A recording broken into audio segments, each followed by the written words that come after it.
Real Estate Podcast sounds like this. And everything that we thought we knew was turned on its head and upside down when the pandemic struck Australia and the rest of the world. What are some of the more subtle changes, do you think, that COVID has produced which potentially might be with us for a little while to come? Other than the economic pain, health, those obvious things, and then the ramifications of credit policy, first homeowners grants and all the government stimulus. Some of those not so obvious changes are around the trends that are either going to be sustainable or not. And that might be the movement of populace away from areas to different areas. But Dad is a property developer. Him and his two brothers have been doing it for 30, 40 years. So I grew up around it, seeing them, buy blocks in the 80s and 90s and knock them down and build townhouses. So I think it was definitely in my blood. And we'd sit down at the dining table and he'd show me, floor plans and how to draw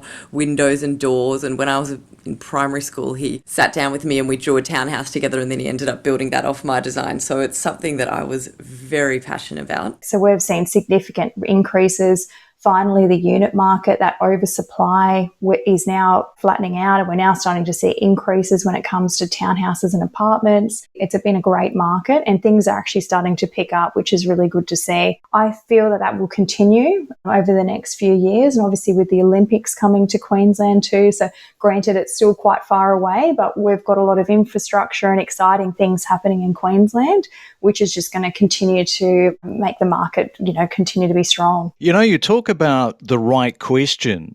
Some people are just so scared to actually ask about the property price. It's like they feel embarrassed. Yeah, and you'll be shocked how many times I ask agents outright what will buy it when they've got no guide price or even it's an auction, and they'll say to me, "Oh, we've just knocked back 535, the owner's counted at 550. That type of dialogue in response, I reckon I get that probably 60 to 70% of the time back from agents, even in this market. And you talk about speed.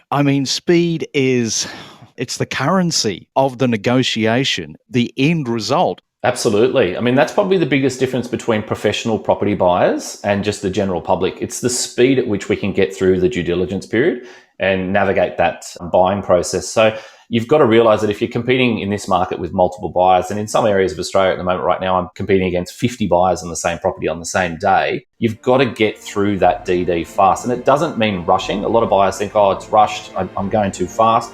But it's having the confidence to know what's going to come next and what you've got to do to get your ducks lined up to be in a position to make a successful offer. We connect you to the best real estate information across Australia. The Real Estate Podcast.